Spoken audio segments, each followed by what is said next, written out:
nosso grupo de pesquisa de arqueologia da repressão e da resistência, já fundado há anos e que está retomando esse ano as suas atividades, sobretudo pelo trabalho da doutora Juliana Poloni, da Universidade Federal de Pelotas, que está coordenando toda essa sessão e a sessão de amanhã.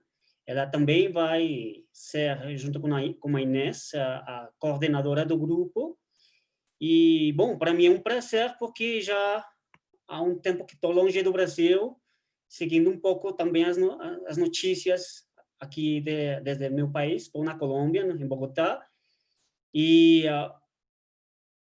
acho que desde a última vez que a gente se viu lá no Brasil, tudo tem mudado muito, muito radicalmente, ainda mais para o brasileiro. Eu acho que aqui na Colômbia há uma continuidade nos governos de direita, mas o Brasil começou a ver um novo panorama que eu não experimentei. Eu fui embora do Brasil ano 2013, mas os acontecimentos têm rolado de uma forma muito inesperada, eu acho, e acho que é um momento oportuno para retomar as nossas pesquisas, para retomar os nossos debates, e para falar precisamente do patrimônio e da memória relacionado com todo esse tema da influência da política nova, da nova direita, que está muito forte ao redor do mundo, mesmo agora com aquele backup nos Estados Unidos do governo Trump. E a gente está vendo algo que para mim é muito preocupante. Aqui na Colômbia tem existido há quase já 150 anos, mas no Brasil está ressurgindo com força, que é uma grande massa de população que está muito convencida que essa é a normalidade. A violência, a marginalização, o ressurgimento do racismo, os discursos duplos sobre um governo que fala que não está acontecendo nada, mas a população está experimentando uma forte repressão policial, uma forte repressão política, onde você vê de fora o Brasil literalmente arder em fogo. Todas as florestas ardendo, os indígenas de novo sendo perseguidos. E acho que todo mundo deveria, então, desse jeito, voltar a debater publicamente todos esses temas, sobretudo para ver como que a população vai entrar em relacionamento com nossas pesquisas. Que a gente tem que trabalhar para eles, para poder transformar esse pensamento que parece estar se difundindo mais rápido do que a gente pode controlar. Por isso, hoje, a gente vai, eu vou ler um pequeno trechinho, renovar o nosso compromisso com o público, com a arqueologia pública, com a arqueologia da repressão, e vamos retomar, então, as atividades do Grupo de Arqueologia da Repressão e da Resistência. Vou ler um pequeno trechinho aqui do texto que redigiu a Juliana, que fala assim: Arqueologia da Repressão e da Resistência, reativação do grupo de pesquisa. No dia 9 de novembro de 2020, foi reativado, junto ao Conselho Nacional de Desenvolvimento Científico e Tecnológico, o CNPq, o grupo de pesquisa Arqueologia da Repressão e da Resistência, agora sediado na Universidade Federal de Pelotas, UFPEL. Antigamente funcionava na Unicamp, quando a gente começou a trabalhar. O grupo, formado em 2013 na Unicamp, conta com a coordenação da professora Rita Juliana Soares Poloni, da UFPEL, e da desembargadora Inês Virginia Prado Soares, bem-vinda. Teve seu nome inspirado na obra homônima organizada pelos professores Pedro Paulo Funari, que também está aqui presente, Andrés Sarankin, que também nos está acompanhando, depois de ser atingido pela doença mais famosa do momento, e o José Alberioni dos Reis, lançado em 2008, e que congrega experiências de pesquisa sobre o tema em contexto latino-americano. Os nossos dois convidados de hoje são o doutor Carlos Arthur Galo Cabrera, doutor em Ciência Política pela Universidade Federal do Rio Grande do Sul, estágio doutoral junto à Faculdade de Ciências Políticas e Sociologia da Universidade Complutense de Madrid, é professor do Departamento de Sociologia e Política, DESP, e no programa de pós-graduação em Ciência Política da UFPEL também. E o doutor e arqueólogo André Saranqui, argentino, pessoa que me inspirou para viajar para o Brasil, e pelo qual eu sempre estarei muito agradecido com ele, que é agora professor titular do Departamento de Antropologia e Arqueologia da Universidade Federal de Minas Gerais, onde tem ministrado aulas na graduação e na pós-graduação. Sendo essa introdução muito longe, eu acho que vou dar, então, passo aos palestrantes. Vamos começar agora com o professor Galo. Bem-vindo ao nosso grupo de pesquisa e bem-vindo ao ciberespaço também.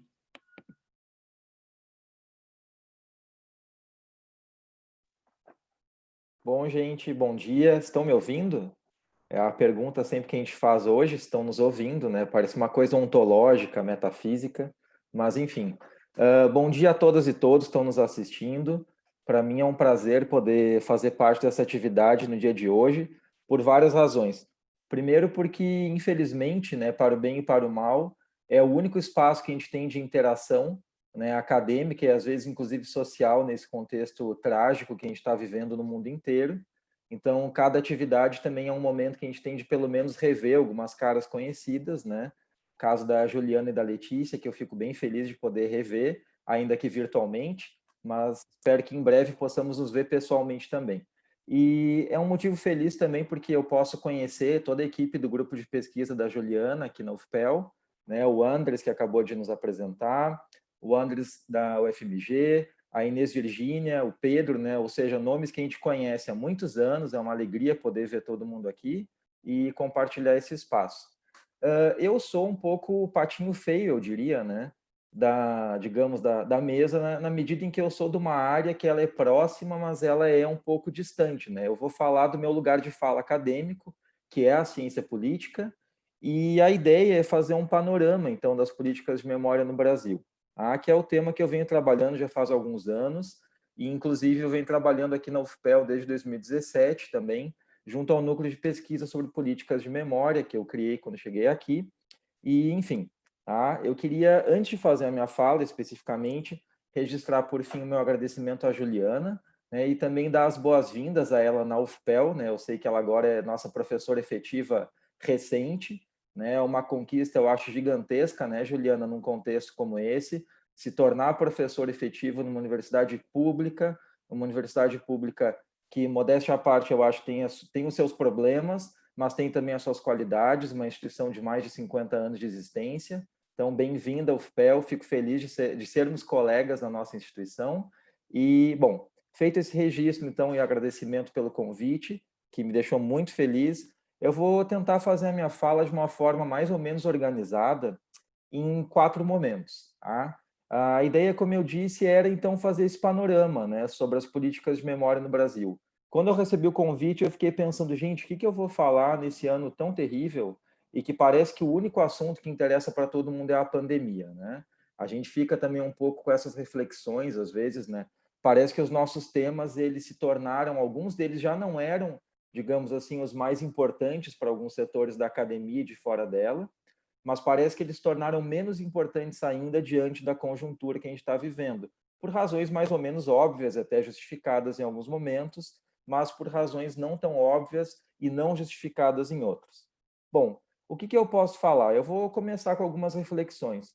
E eu acho que a reflexão inicial para qualquer tipo de panorama ou até mesmo de diagnóstico sobre a questão das políticas de memória no Brasil, ele parte de uma constatação que para mim é muito impactante, tá? E daí impactante para mim é observar como tem uma mudança que está acontecendo na nossa conjuntura política brasileira e que repercute no âmbito dessas medidas de memória, verdade e justiça num curto espaço de tempo. Eu acho que essa é o pontapé inicial da minha reflexão, né? Observar como as coisas mudaram e mudaram de forma significativa num curto espaço de tempo. E daí, quando eu falo isso, eu acho que é importante relembrar dois acontecimentos e algo intermediário, né? 2019, que foi o ano passado, a gente completou 40 anos da edição da Lei da Anistia no Brasil. Quando a gente compara o contexto político de 2019 dos 40 anos da lei da anistia no Brasil, com o contexto político de 2009, quando se completaram os 30 anos da edição da lei, a gente visualiza um hiato gigantesco entre um momento e o outro, em vários sentidos. Em 2009, né, quando tem os 30 anos da lei da anistia, dezenas, para não dizer também correr no erro de criar uma fake news acadêmica e dizer centenas, mas pelo menos dezenas de eventos acadêmicos foram realizados no contexto brasileiro para refletir sobre o que significava a lei da anistia, os desdobramentos da luta da anistia, né? A Comissão da Anistia realizava as caravanas públicas de julgamento em todas as regiões do país, centenas de vítimas da ditadura estavam sendo reparadas, algumas financeiramente, outras não, né, pelos crimes cometidos pela ditadura no contexto brasileiro. No final daquele ano foi lançado o Programa Nacional de Direitos Humanos, que previa a criação de uma Comissão da Verdade. Tá? Pouco tempo depois, a Comissão da Verdade seria criada, funcionaria. Em 2019 e 2020, que é o contexto que nós estamos hoje, né, não só teve uma redução dramática, eu acho, pelo interesse em torno do tema, como a gente também completou os 40 anos da lei da anistia numa conjuntura em que é o primeiro ano do governo Bolsonaro, né, um governo federal com um recorte ideológico bastante diferente daquele que estava presente em 2009 e 2010. É um governo federal que ele também sinaliza algo um pouco alarmante para quem estuda esses nossos temas, que é a questão do negacionismo. Tá?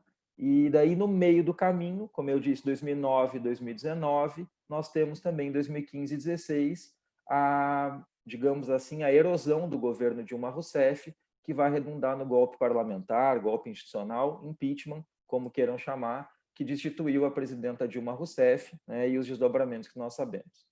Bom, eu acho que essa constatação um pouco dramática, assim, inicial da mudança de conjuntura num pequeno espaço de tempo, ela chama atenção para algo que a Elizabeth Schelin sempre fala nas obras dela, né? Que é a constatação também meio básica de que o passado ele está sempre em disputa, né? E as lutas pelo passado elas são algo constante e elas envolvem uma série de multicausalidades, né? São causas políticas, são causas sociais, são causas culturais, tudo imbricado numa mesma questão que vai repercutir na forma como o Estado lida com a memória recente e na forma como o Estado, então, enfrenta também as demandas por memória, verdade e justiça que as vítimas das ditaduras têm encabeçado há alguns anos. Bom, eu vou, como eu disse, abordar isso em 4 momentos.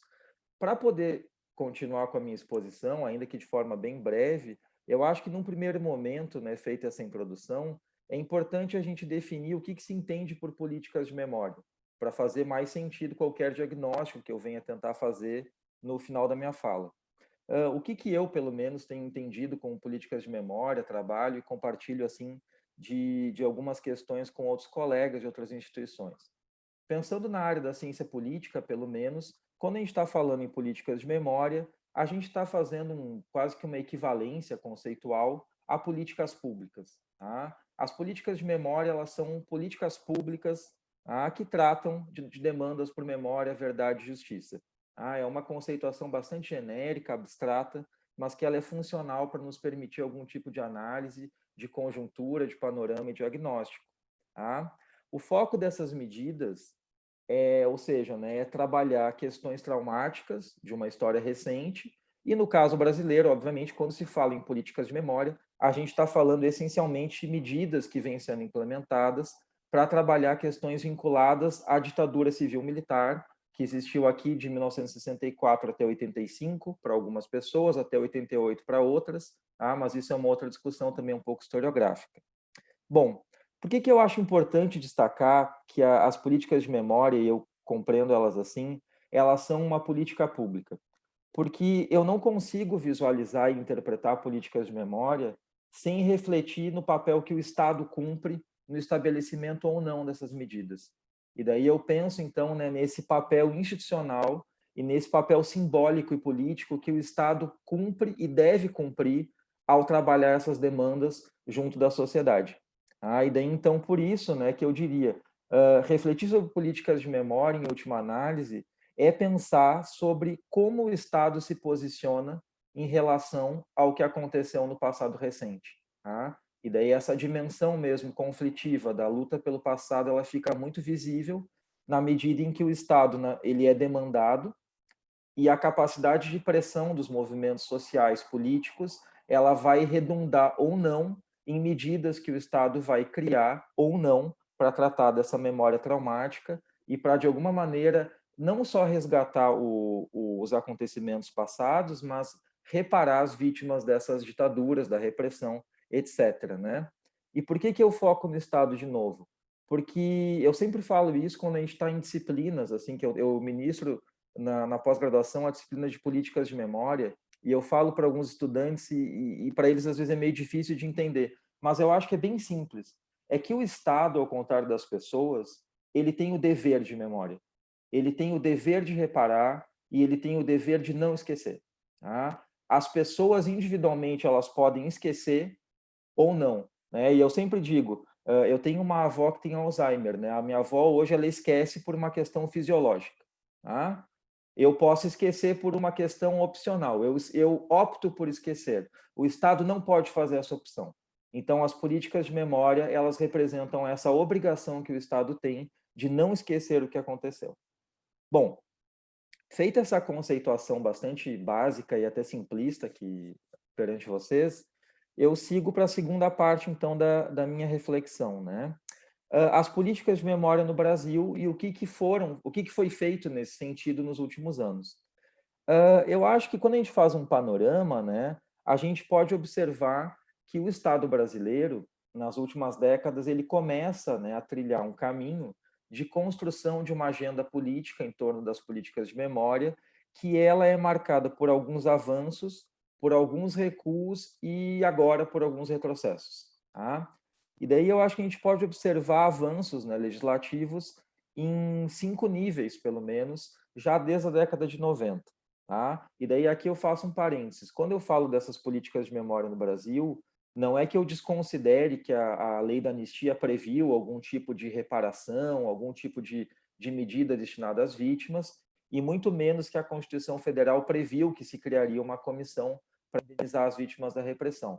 Só que, bom, a lei da anistia foi editada pela ditadura, então eu analiso as políticas de memória que são construídas em ambiente democrático, e a comissão que foi prevista na Constituição Federal em 88, ela só vai ser realizada nos anos 2000, como eu vou mencionar na sequência. Tá?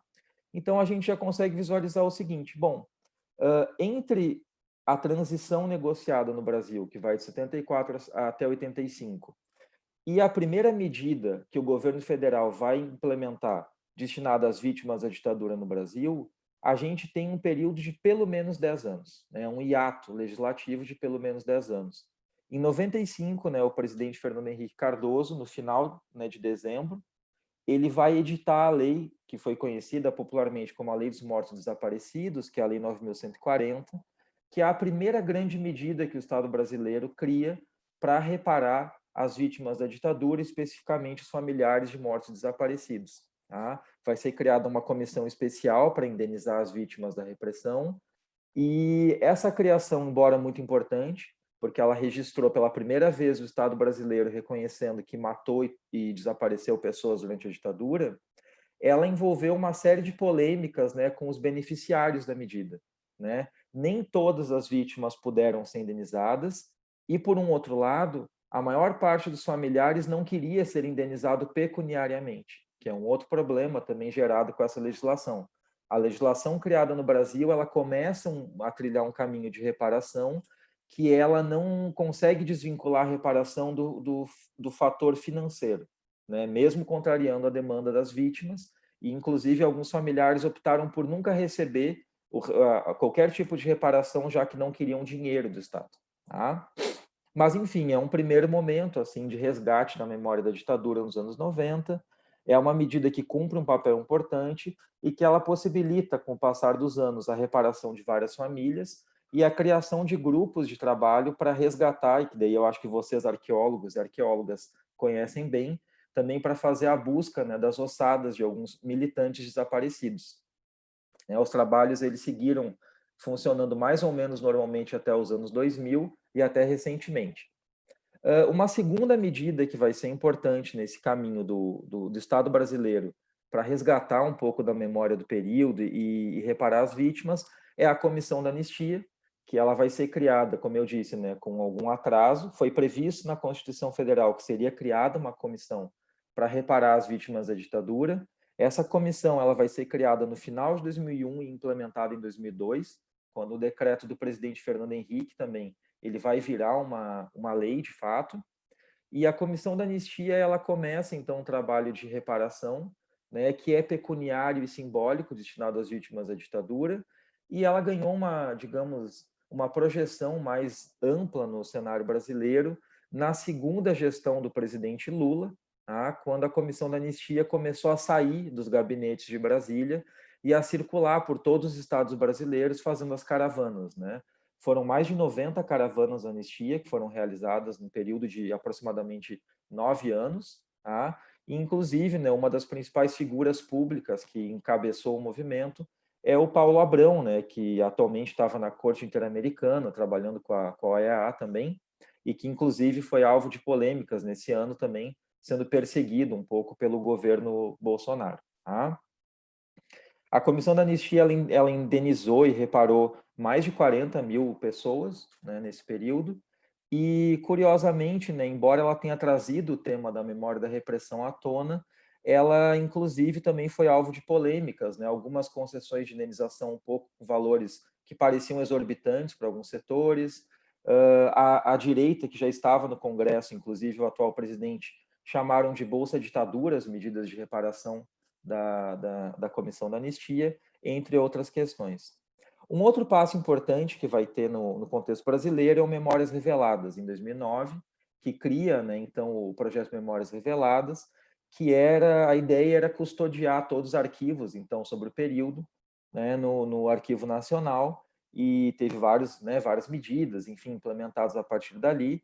No segundo mandato do presidente Lula, tendo sido a futura presidente Dilma, né, quem encabeçou também a criação do Memórias Reveladas. Tá? O Memórias Reveladas, ele então tentou custodiar e centralizar muitos arquivos que tinham documentos do período da ditadura no Brasil, mas ele tinha um vício de origem também, que era, sobretudo, né, denunciado por vítimas da ditadura, que era demandar para a sociedade que a sociedade desse os arquivos que eventualmente guardasse em casa para o arquivo, né? Quando, na verdade, a maior parte dos arquivos ele é parte do acervo, né, das Forças Armadas, ou seja, o próprio Estado ele poderia dispor dos seus arquivos para formar memórias reveladas. A quarta, né, e quinta medidas importantes no contexto brasileiro para lidar com a memória da ditadura é o PNDH-3, que foi editado e lançado no final de 2009, e vinculado a ele tem a criação da Comissão da Verdade. Tá? O PNDH-3 ele foi lançado no apagar das luzes do ano de 2009, né, era reta final dos governos Lula, né, o penúltimo ano de gestão do presidente Lula. O PNDH-3 previa uma série de medidas que foram tratadas com muita polêmica pela mídia, né? Era prevista a descriminalização do aborto, né? A educação sexual como saúde pública, medidas também de laicização do Estado estavam contidas no PNDH-3 e tinha um eixo específico sobre a memória, verdade e justiça, que previa não só a criação da Comissão da Verdade, como outras medidas também de cunho simbólico a serem implementadas, sobretudo a renominação, digamos assim, de logradouros públicos, escolas, instituições que eventualmente homenageassem pessoas vinculadas à repressão durante a ditadura. Bom, teve uma série de polêmicas logo após a edição do documento.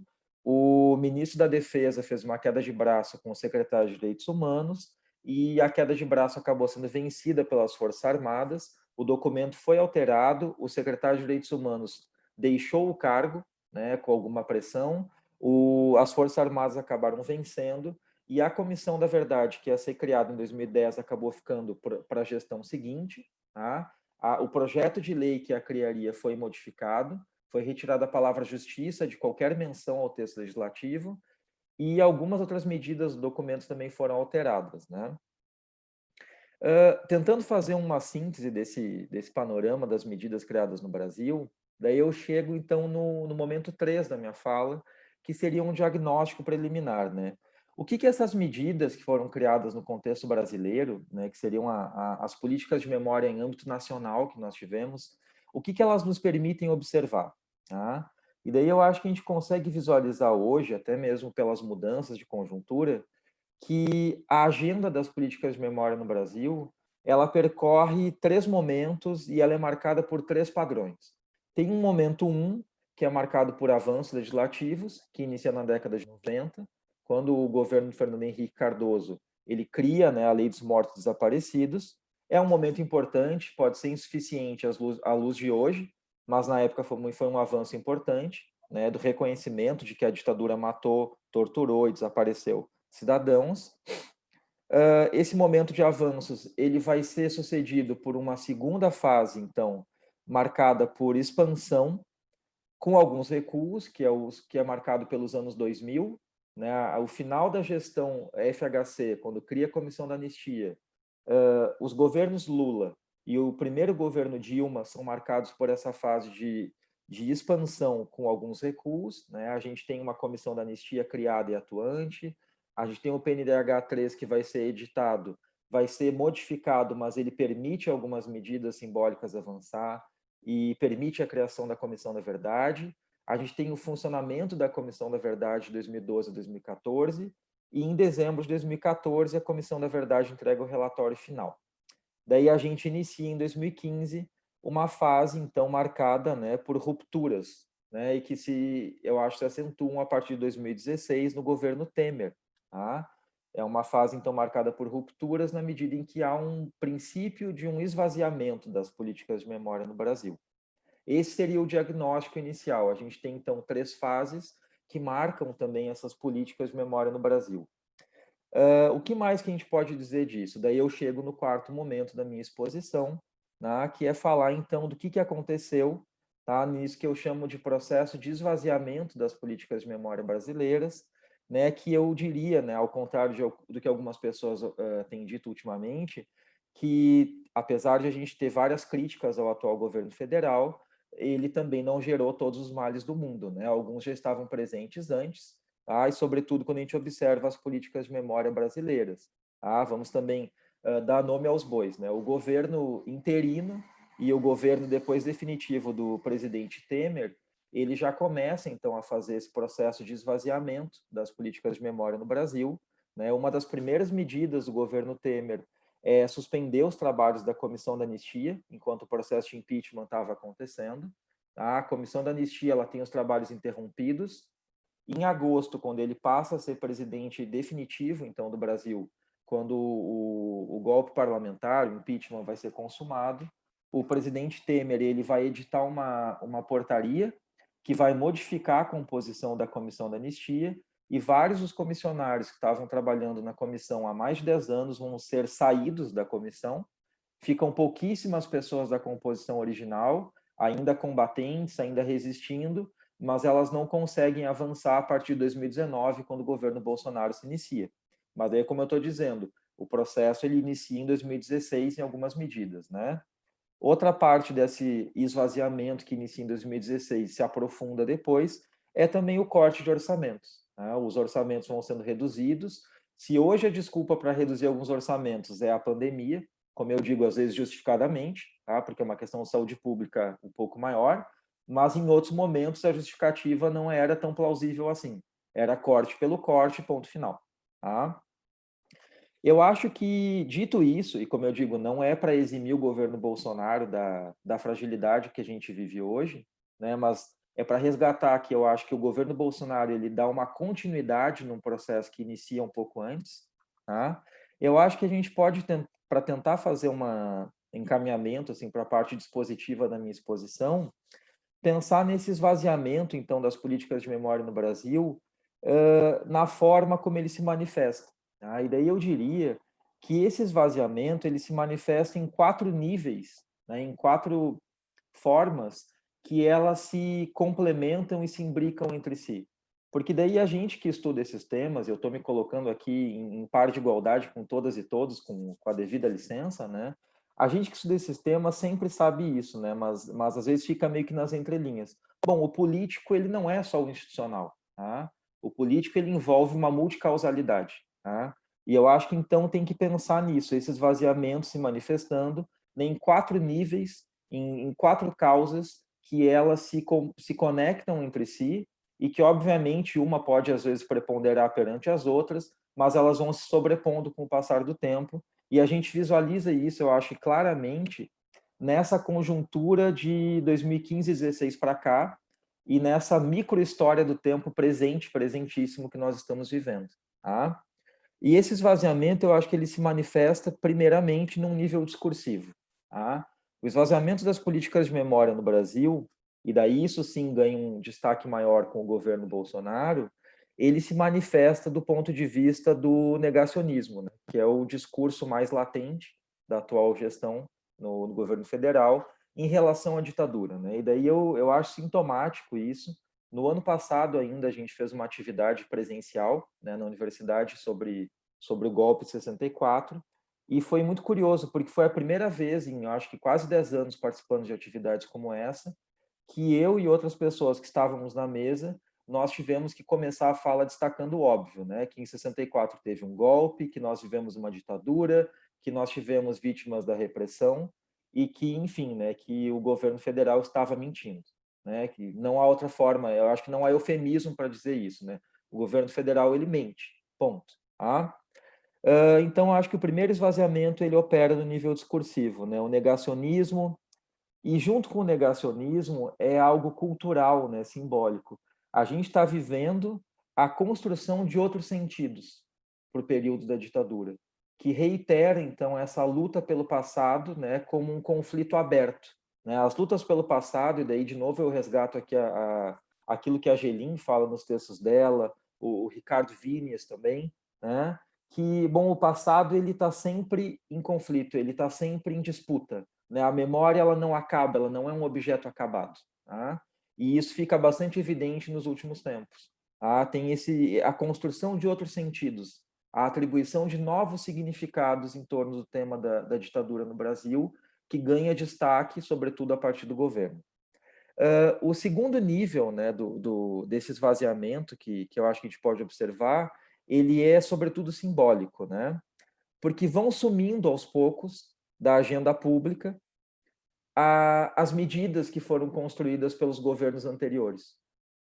E isso vale para medidas mais sociais da área dos governos anteriores, e isso vale para as políticas de memória. Né? Elas, até 2015, 2016, a gente estava mais acostumado a ver com alguma frequência notícias de jornal, ainda que não fossem muito elogiosas, mas divulgando os trabalhos, né, da Comissão da Anistia, da Comissão da Verdade, a Rede Globo, né, que todo mundo fala muito mal, com alguma razão em alguns momentos, né, mas a Rede Globo, os grandes jornais do Brasil, eles divulgaram muitos trabalhos da Comissão da Verdade, né, a tomada de depoimento das vítimas da repressão, tá? E a gente visualiza que isso some da agenda pública, né? Esse deslocamento simbólico, né?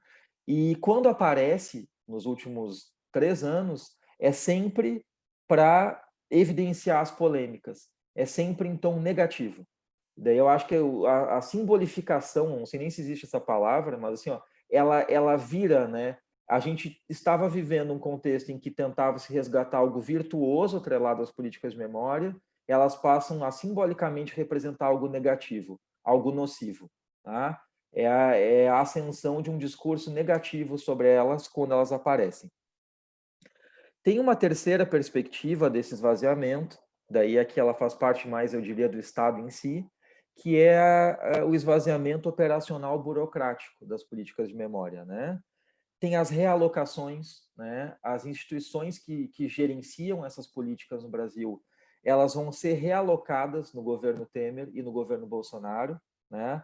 A Comissão da Anistia fica pipocando, desculpem usar essa palavra, mas ela fica indo de um setor para o outro, ela vai de um ministério para o outro, ela muda de prédio, e isso pode parecer algo até meio besta de ser dito, mas isso representa todo um trabalho de reorganização, né, para quem trabalha nos setores, né, e até para quem está vinculado funcionalmente a eles. Né? Então, esse nível operacional burocrático ele vai né, ser marcado por isso. É a realocação, é a recomposição, e a recomposição porque algumas pessoas saem da instituição por não quererem ficar vinculados aos governos que chegam, é a recomposição porque os governos mudam autoritariamente a recomposição dos órgãos, né? E, inclusive, a gente tem, né, integrantes das Forças Armadas que vão fazer parte das comissões nos últimos tempos. É a desarticulação com os orçamentos reduzidos, também que impacta na própria capacidade de atuação dessas instituições. E daí, por último, né, esse esvaziamento ele se manifesta em algo que seria uma dimensão institucional em sentido amplo, né? Que daí a gente visualiza que as políticas que estavam se constituindo e se consolidando como algo de Estado, elas passam a se tratar novamente como algo de governo, que é algo que eu acho que faz esse fechamento das 4 dimensões do diagnóstico, né? As políticas de memória no Brasil, que desde a década de 90 pareciam, né, se direcionar para algo de Estado, ou seja, independente de quem governa, elas vão ser mantidas, independente de quem governa, elas vão ser respeitadas e elas vão ser legitimadas publicamente. E isso passa a não ser tão óbvio e passa a não acontecer desde 2016, de uma forma ainda que menor, mas desde 2019 de uma forma escancarada. Tá? Feito toda essa minha fala, né, e daí para uma reflexão final, eu sei que a minha exposição, até começar o evento da Juliana com isso, parece meio injusto, porque a gente começa uma reflexão super pesada e eu acho que muito pouco otimista, né, Juliana? Eu acho que em outros momentos a gente podia ser mais otimista falando do tema, mas é isso, né? Cabe a nós também narrar aquilo que está acontecendo, né? E a perspectiva hoje ela é muito dura, eu acho, para pensar em políticas de memória. E eu estou curioso para ouvir depois os colegas falando também, a partir da perspectiva da arqueologia da repressão, que é algo que me interessa, dei aqui um parênteses, né? Uma das primeiras leituras que eu fiz lá em 2007, 2008, foi o livro do professor Pedro Funari, né? Quando eu estava fazendo a revisão de literatura para minha dissertação, esse aí, né? Eu lembro que eu estava lendo o livro, assim, tudo tentando me colocar academicamente para pensar o tema, né? Mas, enfim, fecha esse parênteses, né? E eu acho que a reflexão, assim, para fechar, ela se direciona, né, para uma pergunta que daí é compartilhada, eu acho, com os colegas também de todas as áreas que refletem sobre o tema, né? Como é que a gente resgata as políticas de memória nesse contexto marcado pelo negacionismo e pelo esvaziamento, né? E eu digo que não é só o resgate simbólico, porque tem que ser feito o resgate simbólico e trabalhar elas novamente como algo positivo, mas também esse resgate institucional, né? Porque a gente está jogando contra um governo que ele é, né, proporcionalmente muito mais forte, né? O governo tem as instituições a seu favor. Ele define o que vai ser feito a partir dele e ele implementa. E nós que estudamos esse tema estamos vendo, né, a agenda ser cada vez mais diminuída e talvez quase silenciada, né? Eu não sei, né, responder essa pergunta que é um pouco retórica, né? Como é que a gente resgata? Eu sei que academicamente a gente mantém o tema estudando ele, né, e refletindo sobre ele, fazendo mesas sobre ele e organizando atividades como essa e tudo mais. A sociedade tem tentado resistir, né? E isso também a gente tem que reconhecer. As vítimas da ditadura, as que estão vivas ainda, né? E daí aqui tem colega, né? O Andres, que vai falar depois, é argentino, o outro Andres é colombiano. As vítimas das ditaduras, dos conflitos, né? Que é o caso da Colômbia, elas continuam se articulando, mesmo durante a pandemia, tá? Elas existem, elas se organizam, elas se articulam. Mas a gente tem hoje um impeditivo muito complicado, né? Porque a nossa principal via de acesso, que é a rua, ela está inviabilizada, né? E daí então também fica essa reflexão um pouco trágica nesse momento, porque como é que a gente coloca as pessoas na rua quando nós não podemos ir para a rua, né? Como é que a gente se vincula novamente também às vítimas, né? Pensando também numa outra questão, né, geracional. A maior parte das vítimas das ditaduras está na casa dos 70 anos para cima. Elas são um grupo de risco, né?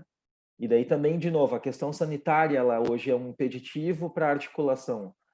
Muitas dessas pessoas, e daí inclusive nós que não, que também somos um pouco mais jovens, a gente estava com muita dificuldade há pouco tempo de dar aula virtual, de usar o Zoom, o Meet, tudo que a gente aprendeu a usar em pouco tempo, né? Essas pessoas não sabem usar, né? E daí como é que a academia também resgata essa conexão com os grupos, com a sociedade civil, que é quem pode também fazer com que a demanda volte a sacudir um pouco o Estado. Tá? Daí, de novo, fica um pouco da reflexão mais retórica, assim, para a reflexão final. E eu acho que o problema maior que nós estamos enfrentando, e com isso eu finalizo, né, é que talvez o governo federal e várias pessoas que estão a ele vinculadas, elas já tenham percebido antes de chegar ao governo algo que nós talvez tenhamos nos iludido parcialmente. Eu pelo menos estou falando de mim aqui, que eu acho que eu fui muito otimista em alguns momentos com as políticas de memória por achar que elas eram de Estado. Tá? E o que a gente está visualizando é que talvez alguns setores tenham se dado conta com muita antecipação que as democracias elas parecem não necessitar de políticas de memória para sobreviver. Tá? Só que o grande problema que nós vivemos hoje é que as políticas de memória não existem sem a manutenção da democracia e a falta de políticas de memória ela é talvez mais uma evidência da falta de qualidade da nossa democracia hoje. Então, para mim, não existe, eu acho, uma reflexão profunda sobre o que eu espero da democracia no Brasil se eu não consigo refletir sobre o papel que as políticas de memória cumprem num contexto minimamente democrático.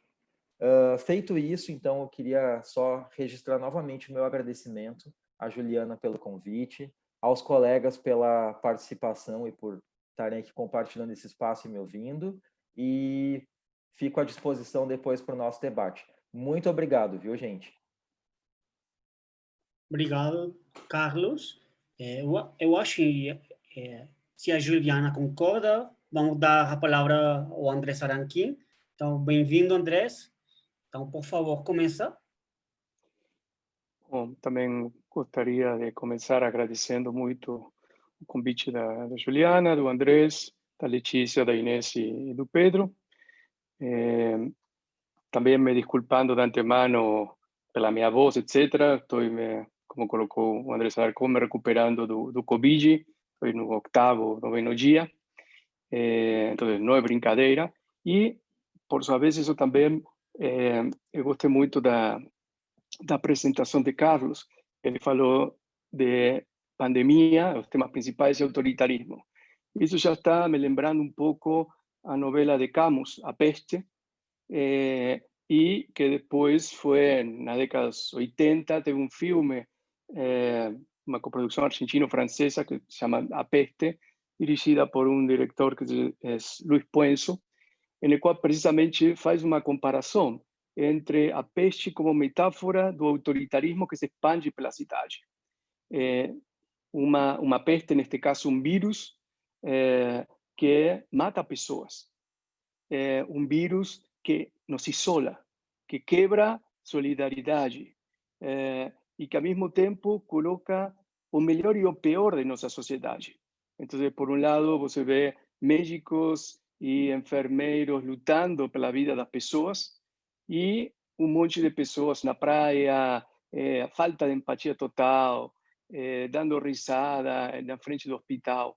Então, eu acho que realmente a situação que vive o Brasil, conjuntamente com a pandemia, é uma metáfora interessante que a gente pode explorar em algum momento. E, bom, eu preparei uma apresentação que vou compartilhar com vocês. Pergunto, ¿están enxergando o PowerPoint? Ok. Entonces, mi idea básicamente es una pequeña discusión sobre esta arqueología de la represión y la resistencia, que es un concepto que elaboramos con Pedro en aquel libro de 2006. Y trazer un caso que hemos trabajado recientemente en medio de la pandemia, que es por la primera vez la excavación de un centro de detención de la dictadura militar brasileira. E eu começo falando de arqueologia e o que seria a construção do imaginário social, da arqueologia que é o Indiana Jones. Então, como pode ser que, se a arqueologia é vista como algo de aventuras, como uma busca de tesouros, possamos estar discutindo e pensando em uma arqueologia da ditadura? E, de fato, isto tem a ver com uma série de transformações importantes que aconteceram na disciplina a partir da década dos finais de 70 e anos 1980, no qual anteriormente a arqueologia era vista como o estudo de sociedades pré-coloniais e antigas e, em geral, uma arqueologia centrada em buscar e discutir elementos considerados importantes para a humanidade. A partir de 1980, vai ter uma transformação paradigmática em qual a arqueologia deixa de ser descobrir como foi o passado para pensar a arqueologia agora como uma forma de interpretação subjetiva sobre esse passado. E agora, uma construção também de uma história e um passado que, em certa medida, esteja trazendo outros protagonistas que não a elite. Então, o que um antropólogo norte-americano, Eric Wolf, denominou a arqueologia ou da história das pessoas sem história. Então, a arqueologia passa agora a trabalhar também como uma forma de ação política. Então, eu comecei falando de Indiana Jones. Indiana Jones é um dos personagens dos heróis e dos aventureiros mais conhecidos do mundo. Então, quando uno fala que é arqueólogo, isso chama a atenção. Então, a arqueologia pode se transformar em uma ferramenta, um instrumento para chamar a atenção sobre temas e situações que são realmente importantes y que, digamos, muchas veces fueron esquecidas o invisibilizadas. Como, por ejemplo, o caso da diáspora africana o o caso dos desaparecidos. O sea, grupos y personas, en el caso de los africanos, siempre invisibles, antes vos excavaba a casa del Señor, y ahora a arqueología, a partir de los vestigios materiales de esos grupos, los está trazando y colocando como protagonistas. En un caso de los desaparecidos, eran personas que tenían una historia hasta un momento de ser secuestrados, y arqueología a partir de la recuperación de los cuerpos o de elementos asociados con ese proceso de desaparición, puede reconstruir esa historia que también fue desaparecida. Para entender, bom, acho que o Carlos explicou muito bem o contexto no Brasil, mas é importante a gente ter também um contexto internacional das ditaduras depois da Revolução Cubana em 1959. Estados Unidos decidiu que não ia existir nunca mais um espaço para um governo de izquierda, socialista, comunista, como quiera ser llamado, en América Latina. Y para eso generó toda una serie de estrategias políticas que culminaron a partir de la década del 60 y hasta mediados de los 80, que 80% de los países latinoamericanos estuviesen sobre algún tipo de dictadura o gobierno autoritario. Dentro de las estrategias desenvolvidas por estos gobiernos dictatoriales, tem dois que são fundamentais: a desaparição de pessoas e a construção de centros clandestinos ou oficiais para deter a oposição. Então, estas são estratégias muito importantes que vão ser compartilhadas em maior ou menor medida pela maioria dos governos latino-americanos. E aqui entramos, então, em as políticas da memória. ¿Cómo lembrar de estas estrategias, de estos períodos? Y una de las características del mundo capitalista es su énfasis en la materialidad. Una cosa es si lembramos a partir de una idea en la cabeza y otra cosa es si lembramos a partir de objetos, de estructuras o de elementos que lleven un vínculo mucho más aprofundado con esa situación que quiere ser lembrada. Ejemplos para que ustedes vean. Tema de los desaparecidos. Una cosa es a gente falar de un desaparecido y otra cosa es ter os restos materiais do assassinato dessas pessoas. Neste caso, temos um grupo de 100 pessoas, 100 estudantes universitários na província de Córdoba, que foram assassinados pela ditadura argentina, e 30 anos depois, um grupo de arqueólogos escavando a vala onde essas pessoas foram jogadas. E ainda mais complexo, muitos dos arqueólogos que estão escavando eram colegas das pessoas que foram assassinadas. Então, realmente a complexidade desta arqueologia da repressão e da resistência nos leva a confrontar situações que a arqueologia nunca imaginou que ia passar. Outro exemplo é a roupa, com a qual, em muitos casos, os desaparecidos são recuperados. ¿sí? Então, Melissa Salerno fez, uma arqueóloga argentina, um trabalho de análise dessa roupa, mostrando como essas pessoas foram assassinadas. Muitas vezes, na roupa interior, você encontrava uma quantidade enorme de tiros, mostrando claramente um nível de sadismo que não era apenas eliminar a esse opositor, era o fazer sofrer. E aqui não temos o corpo, aqui só temos um fragmento de tecido, de roupa, que nos está contando uma história.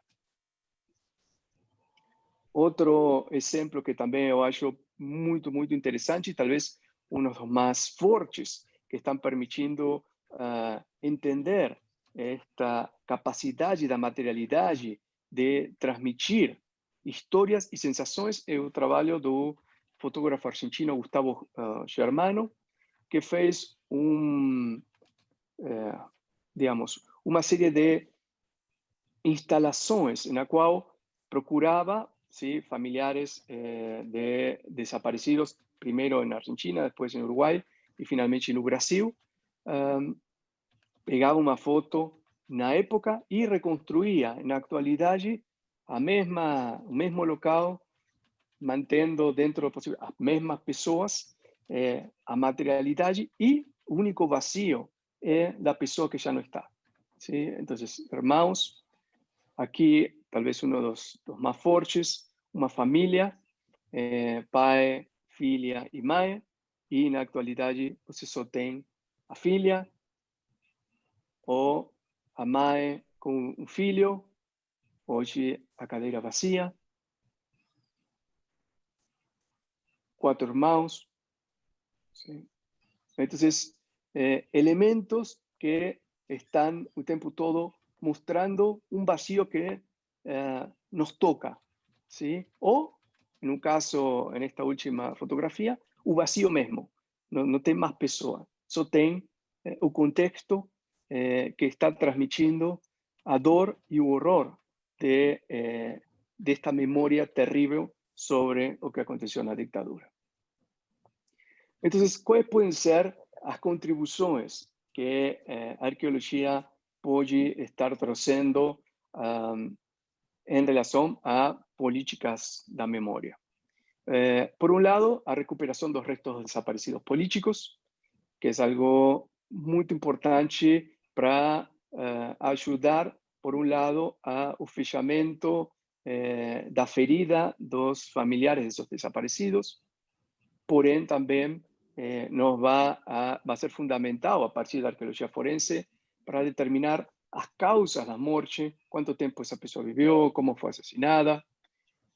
No caso, não do Brasil, obviamente, mas da grande maioria do resto dos países da América Latina, essa informação se transforma em um elemento chave para processar os responsáveis, os assassinos, e a nível acadêmico, por um lado, ajudar a compreender as estratégias repressivas da ditadura, já que, na maioria das vezes, se fala que as situações muitas das situações foram excepcionais, foram uma exceção à regra, e, pelo contrário, quando podemos mostrar que existe uma série de estratégias compartilhadas, o que claramente fica evidenciado é um plano criminoso,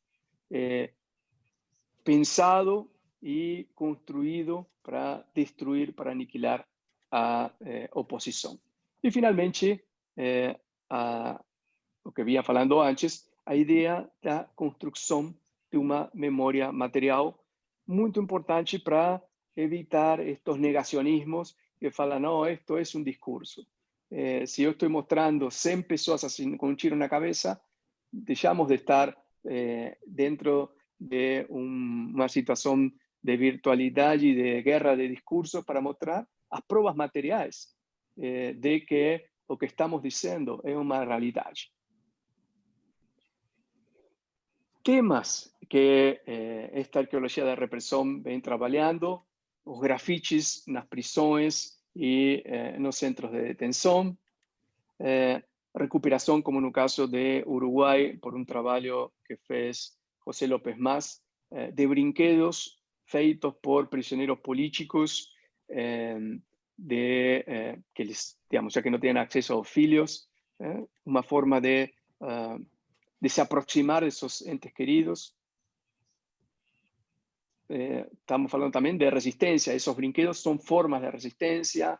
Os túneis de escape dessas prisões são material de análise arqueológico e também formas de resistência. Análisis dos centros clandestinos oficiais de detenção, como funcionavam, como se organizavam espacialmente. E isto nos leva ao caso do DOPS em Minas Gerais.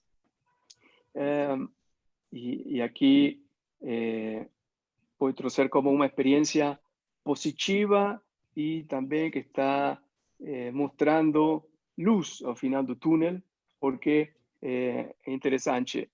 Estamos, não sei, 40 ou 45 anos depois que terminou a ditadura e até o dia de hoje nunca foi excavado arqueológicamente um sítio de estas características. Y cuando menos esperaríamos en un gobierno de ultraderecha, con políticas que están destruyendo todo aquello que tenga a ver con a posibilidad de políticas de memoria, surge el primer trabajo de este tipo no Brasil.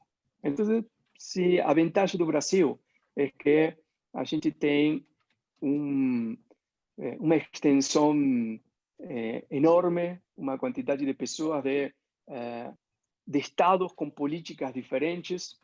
Então, isto dá a possibilidade, como mencionei, de que no meio de um contexto tão negativo, uma ação como esta possa ter sido levada para frente. Então, o DOPS de Minas Gerais vai ser transformado em um memorial dos direitos humanos e, para isso, a Secretaria de Direitos Humanos fez um trabalho multidisciplinar, uma parceria com a Universidade Federal de Minas Gerais e foi gerado uma série de equipes de história, de museologia, de arqueologia, de políticas da transição, etc., da justiça de transição. E, no caso da arqueologia, o que a gente fez foi desenvolver uma série de atividades para ver a história de transformação do prédio e também tentar recuperar materiais que possam servir como acervo desse memorial. Não? Então, a gente traçou uma série de sondagens, de 6 sondagens em este prédio que foi construído em 1958. E, bom, começamos o trabalho. É interessante porque eu já tinha escavado na Argentina, em outros centros clandestinos, mas a maioria dos centros clandestinos em Argentina, eles têm funções não de prisão. Então, pode ser uma igreja, pode ser o porão de um hospital, pode ser uma escola. Neste caso, é um centro oficial de detenção. Então, ele já foi construído como prisão. Então, nos encontramos com um nível de concreto enorme. Passamos praticamente mais de uma semana para poder quebrar, não sei, 50 centímetros de concreto. Então, tivemos que trazer umas ferramentas especiais. Então, foi muito interessante porque a ideia é utilizar a experiência daqui para, provavelmente, o ano próximo, esperamos poder colaborar com o projeto também do ICOGI em São Paulo. Então, bueno, foi interessante. A escavação nos permitiu ver diferentes etapas construtivas, também prédios que existiram antes do DOPS, ¿sí? Um palimpsesto muito grande, escavamos dentro das celas. E uma das coisas também mais interessantes foi quando se escavou um sector no qual existiam informações de uma tortura que se conhece como frio-quente, que é um sauna e uma piscina. Então, estava todo coberto e encontramos a piscina, digamos, recheia com lixo que datamos de 2007 por os jornais, ou seja, 2007 foi fechado e pudimos encontrar a piscina, que novamente ela tem um valor testemunial muito forte quando você associa essa materialidade com os relatos de tortura.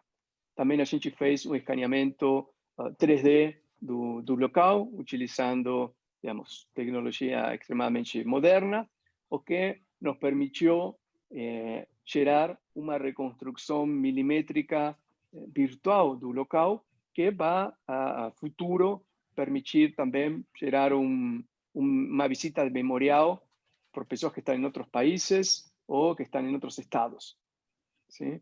Então, este escáner permite, como mencioné, milimétricamente ter uma reconstrução em 3D absolutamente de tudo, e podemos sacar paredes, colocar paredes para analisar diferentes situações. Outra coisa que a gente fez foi o relevamento dos grafites nos muros, que é interessante porque depois de DOPS ele funcionou como uma delegacia eu não sei se primeiro de drogas e depois de homicídio, ou primeiro de homicídio e depois de drogas.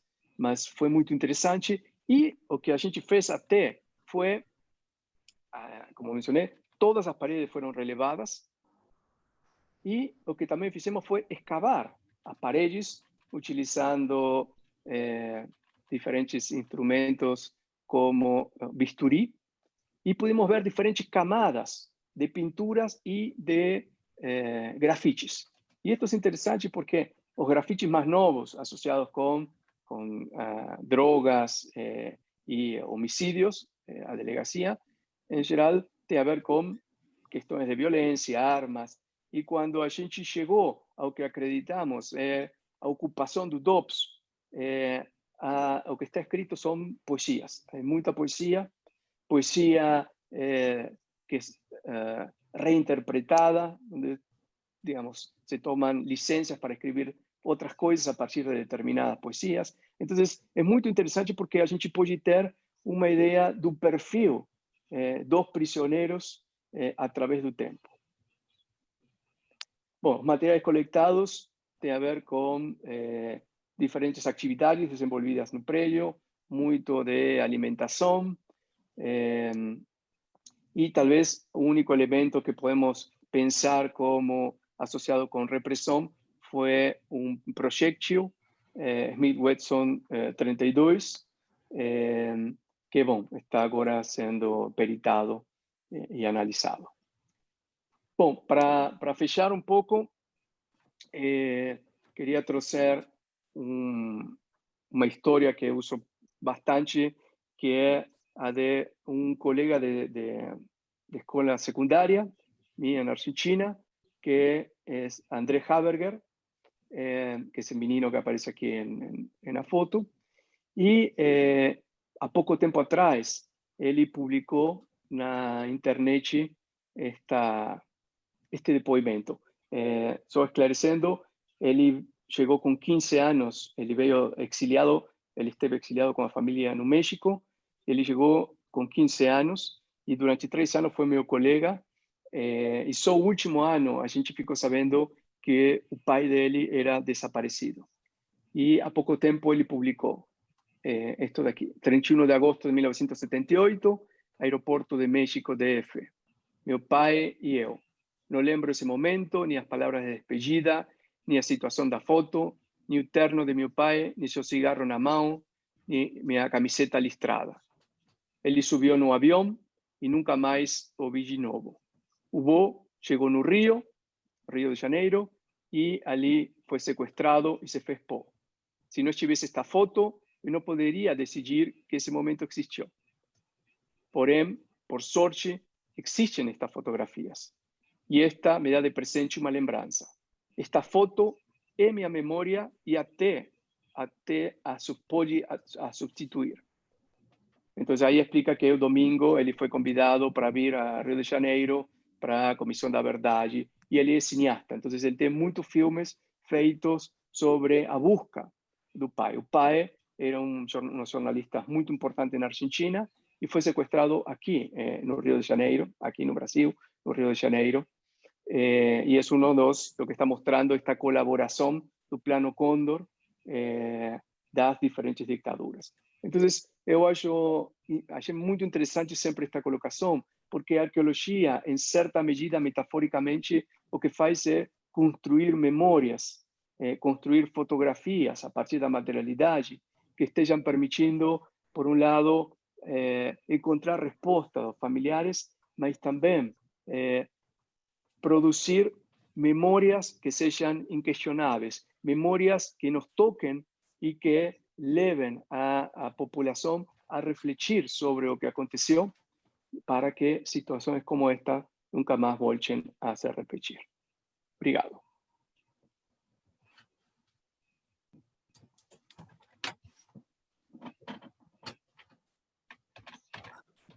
Bom, pronto. Muito obrigado, Andrés. Ótimas as duas apresentações. Acho que agora a gente pode passar a debater os nossos dois convidados. E não sei se a Letícia, a Inês ou o professor Pedro querem começar com suas perguntas, com suas observações. Então por favor, quem quiser começar, está liberado. Eu posso começar? Claro. Oi, boa tarde, ou bom dia a todas e todos. É uma alegria estar aqui com vocês hoje, num relançamento, né, do nosso grupo de pesquisa. A Juliana à frente de tudo e sempre muito dedicada, e foi graças a Juliana que estamos todos aqui reunidos. Eu quero fazer um agradecimento muito especial à Juliana, porque ela faz acontecer. Eu sou co-líder desse grupo, mas fico sempre em débito com a Juliana, sempre. Cumprimentar todos.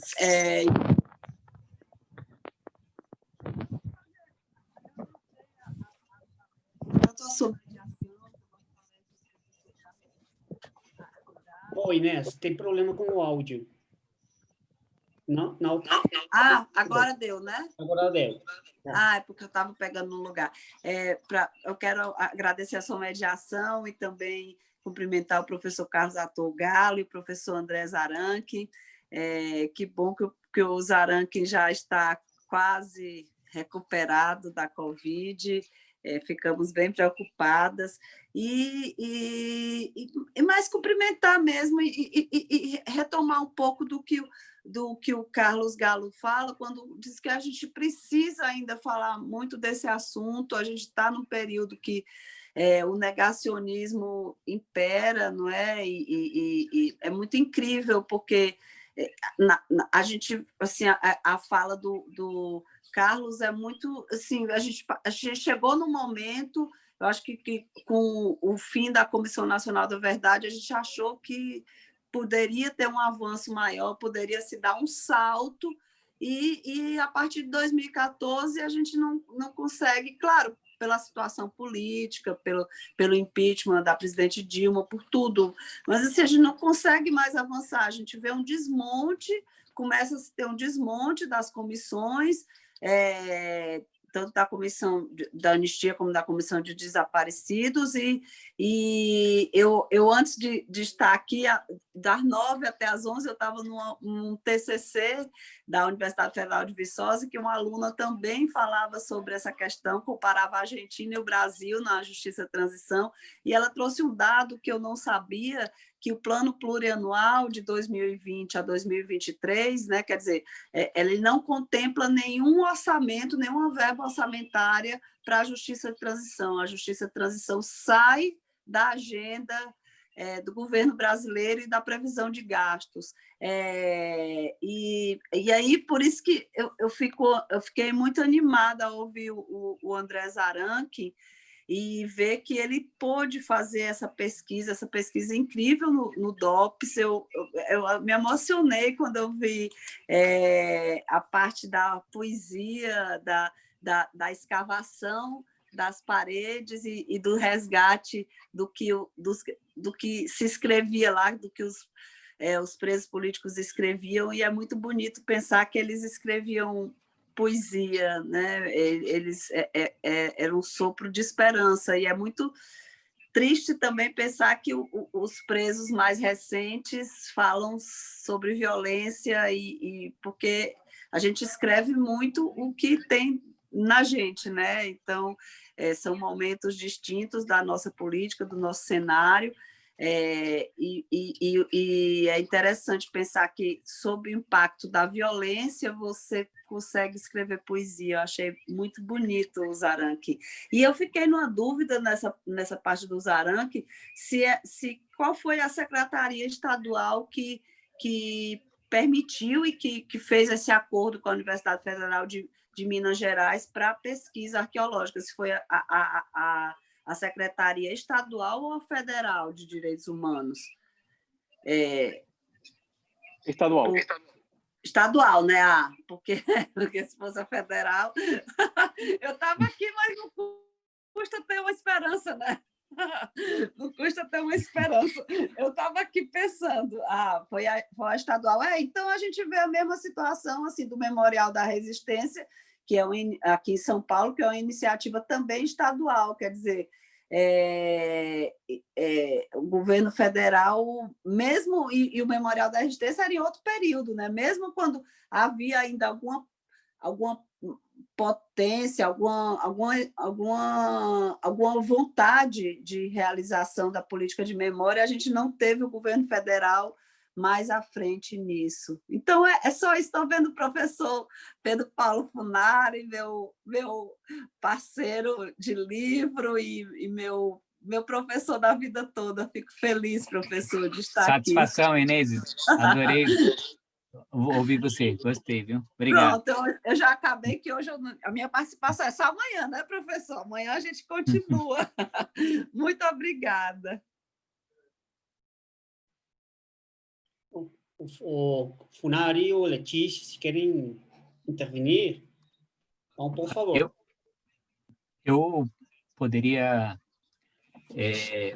bom, primeiro parabenizar os dois professores, porque cada um à sua maneira foram muito tocantes. Eu acho que o professor Carlos, ele apresentou de maneira muito clara uma análise do contexto, e eu gostei, em particular, do fato dele ter tudo subdividido, né? Em 2, 3, 4. Isso facilita muito a concatenação do argumento e de entender qual é o seu encaminhamento, e tendo em vista que o nosso objetivo aqui também é atingir o maior número de pessoas possíveis, seguramente foi uma excelente introdução ao nosso colóquio, porque permite observar o contexto de maneira muito bem analisada. E com relação à fala do professor Zaranchi, além de ser, como sempre, também muito clara e bem ilustrada, portanto, também ajuda porque tem a ilustração, ele acrescentou também o contexto da Guerra Fria, contexto latino-americano, portanto, da ditadura brasileira, no contexto de uma série de políticas coordenadas, inclusive, entre os países.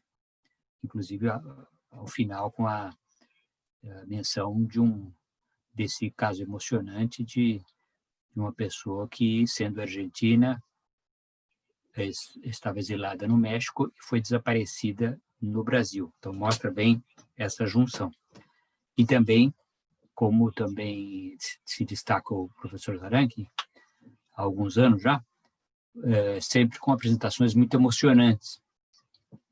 A gente acaba quase que, se não chegando às lágrimas, pelo menos bastante tocado pelos o que eles nos apresentam. Eu teria 2 comentários só, que são o seguinte. Uma, a respeito... as 2 coisas estão nas 2 falas, mas é a questão que aparece na fala do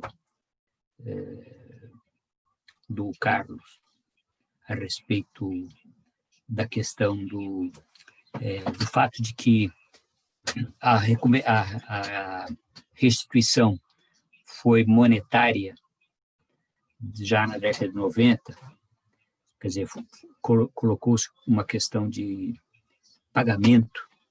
Eu ia apenas dizer que eu acho que isso se insere num contexto que está muito bem analisado por muitos autores, alguns nossos contemporâneos, como o Michael Hart, o Tony Negri ou a Wendy Brown, que é o contexto que costuma se chamar de neoliberal, mas que especificamente se aplica à transformação da vida humana em capital humano. Quer dizer, então, é um esvaziamento da humanidade numa monetarização de todos, e que acaba levando, inclusive, as pessoas que não têm muito capital humano, que elas sejam eliminadas. Exemplo, podemos imaginar, por exemplo, as pessoas que no Mediterrâneo não têm capital humano na África, atravessam e muitas morrem. E isso só é possível porque essas pessoas não têm capital humano, quer dizer, não há uma igualdade de vidas, as vidas são medidas por essa capacidade de capital. Então, eu acho que isso, que agora nós estamos vivendo de maneira muito clara, mas que já estava presente antes, está bem claro nesse posicionamento do Estado brasileiro em fazer uma reparação monetária. Entra dentro dessa lógica.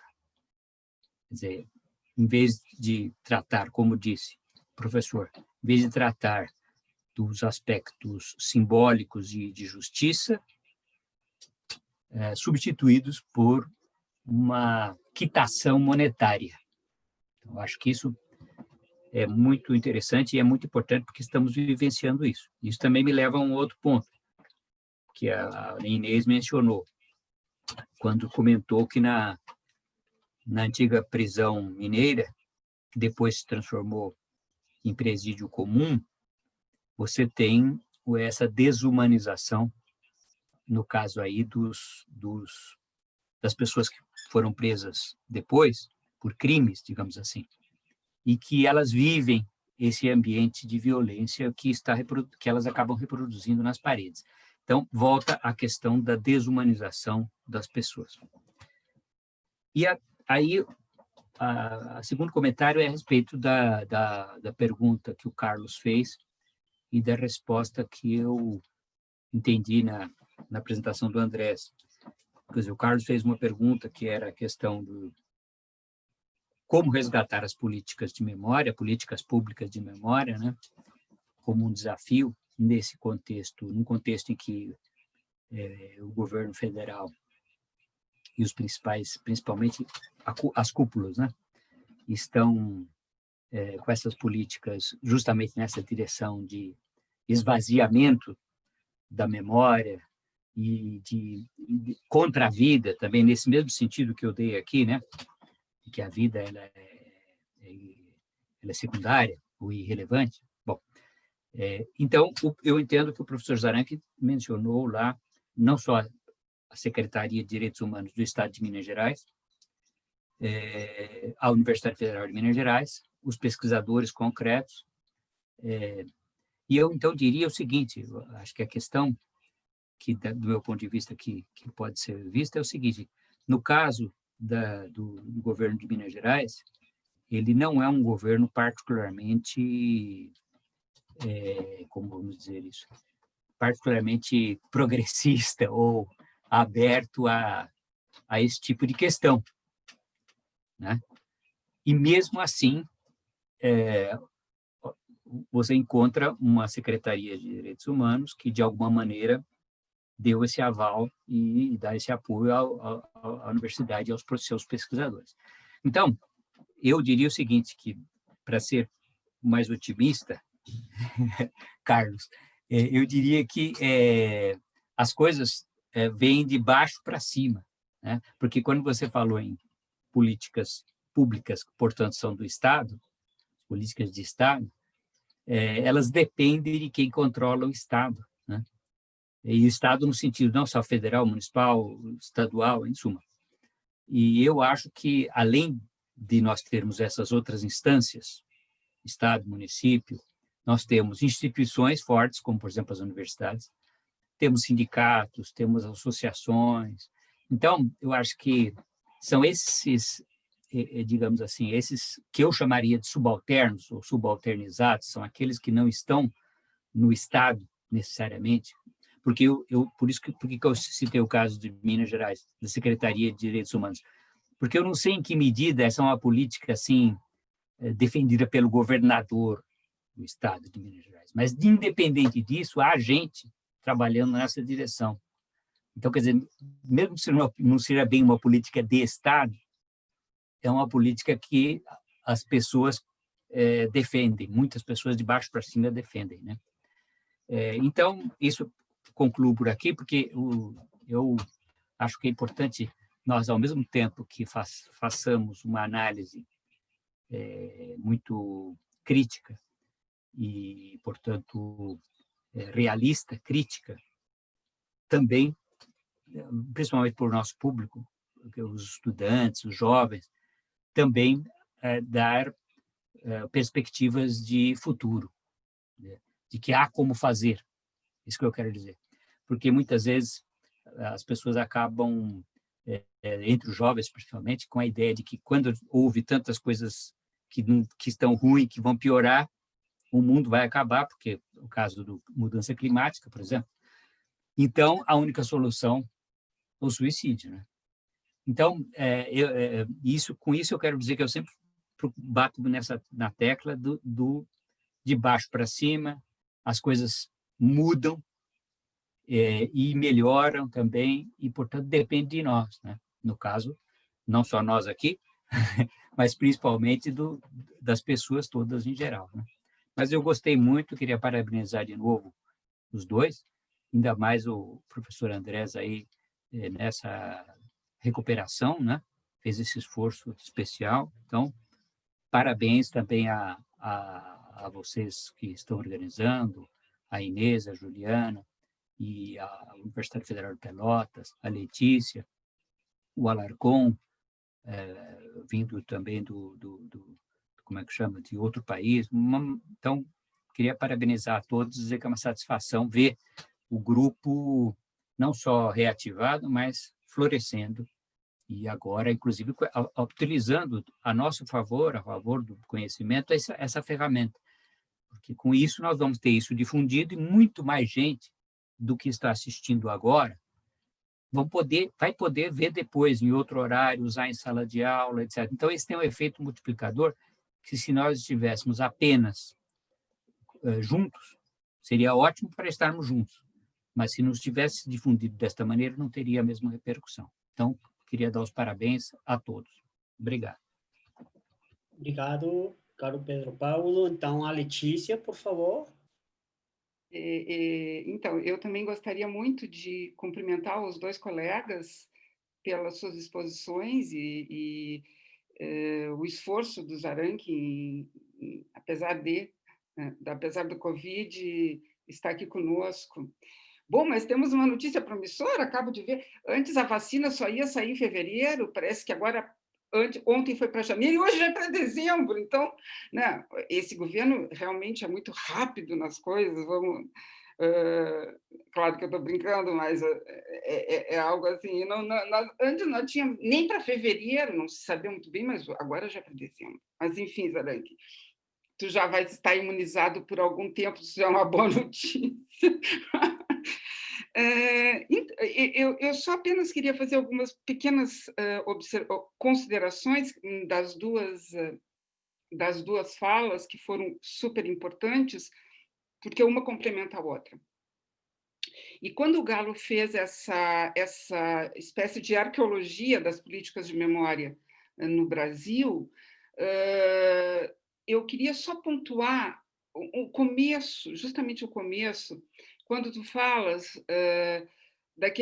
do ano de 2009 e 2010. E em 2010, a OAB entra com uma ação no Supremo para justamente rever a política de anistia, considerando que era necessário fazer uma distinção dos crimes comuns cometidos pelos militares, pelas forças públicas no período da ditadura. E essa ação, ela foi vencida. Ela foi vencida por 7 votos contrários e 2 favoráveis. E há um dado interessante, que é, primeiro, a relatoria do ministro, na época, Eros Grau, que se despedia, se aposentava naquele momento, e que ele próprio havia sido, então, um ex-prisioneiro durante a ditadura, ex-preso político, e ele faz uma consideração que eu, lendo naquele momento, vi como fundamental de ter sido aprofundada, porque ele dizia não se pode reabrir as feridas, né? Ele faz uma relatoria de mais ou menos 3 horas, é longuíssima, isso está disponível na internet, o discurso dele, né? E que foi complementado, então, na declaração de votos pela Ellen Grace, que já era ministra na época, que diz: não é possível viver retroativamente a história. Esse momento foi fundamental. E foi fundamental porque, de uma certa forma, ele sela uma espécie de política de uma anistia, no sentido mesmo daquela anistia que vem lá na Grécia, que é: não vamos falar sobre algo que pode nos causar maus, sobre elementos que nos desagregam. E nós passamos por esse momento, passamos por 2010, e talvez tenhamos perdido um pouco a oportunidade de, naquele momento, recuperar isso que estava sendo colocado ali. Enquanto em outros países, nossos vizinhos, estava havendo uma revisão da lei de anistia, nós parece que fechávamos com a ideia de que o esquecimento ele pode vir a ser mais benéfico do que a memória. Nós perdemos esse time. Eu acho que nós perdemos esse time. E as políticas de memória, elas só são possíveis de serem eficientes e eficazes quando há meios de memória, quando há uma receptividade a essa memória, quando o trabalho para que haja um investimento memorial, ele acontece. Gente, nós temos alguns exemplos fracassados. Não quero ser aqui uma pessimista, contrariando o Pedro, ao contrário, mas ainda acho que nós estamos aqui é porque entendemos que precisamos fazer, e vemos um trabalho fantástico sendo feito em Minas Gerais. Mas, por exemplo, nós tivemos um Museu de Direitos Humanos, Museu de Direitos Humanos do Mercosul, sediado em Porto Alegre, no Memorial do Rio Grande do Sul. Um museu para o qual houve a concorrência de recurso público. houve um investimento, inclusive um investimento simbólico, porque ele passou a ser o primeiro museu de direitos humanos do Mercosul, ainda que houvesse já outros museus de direitos humanos. Quanto tempo durou esse museu? 1 ano. 1 ano. E não foi no governo posterior a Dilma e nem no governo Bolsonaro. 1 ano. As razões pelas quais esse museu não avançou são de diferentes ordens, ainda pouco claras para mim, Mas eu vejo que, ao contrário de pensar que as políticas de memória elas não são eficientes, eu pensaria que talvez esses meios, essa formação mesmo, essa constituição de um ambiente de memória, ele não tenha sido eficaz. É apenas uma colocação. E eu teria uma pergunta, Zaranqui, sobre o que será feito nesse espaço pós-escavação. Qual vai ser o destino que vai ser dado a esse espaço? Já há um projeto de como ele vai ser ocupado e de qual vai ser a finalidade?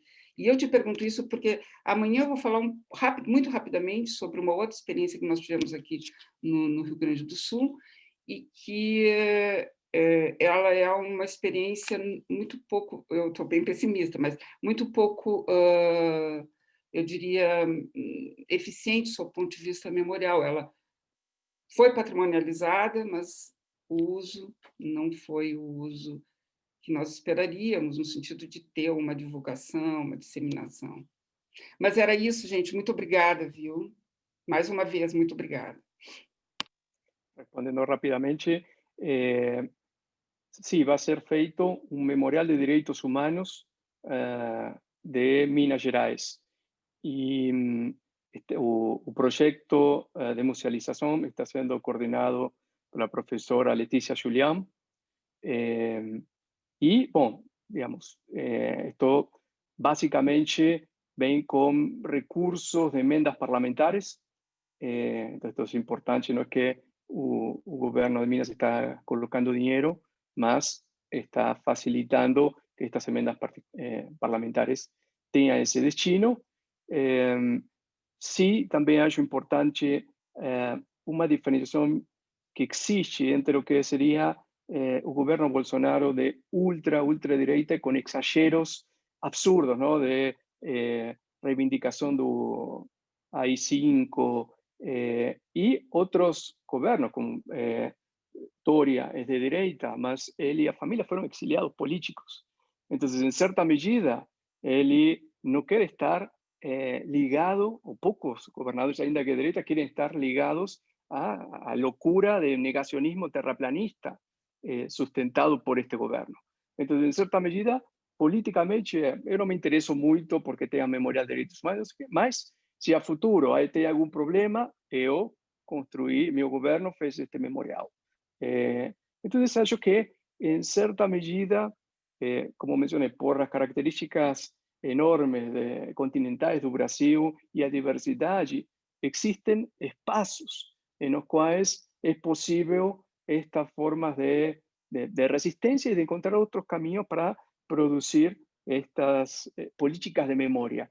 Que, por último, para fechar, eu acho que tem um filósofo, Andreas Husen, que ele diz que o problema, a vezes, é quando há um excesso de políticas da memória e que as políticas da memória acabam negando e mascarando que o que se precisa é justiça.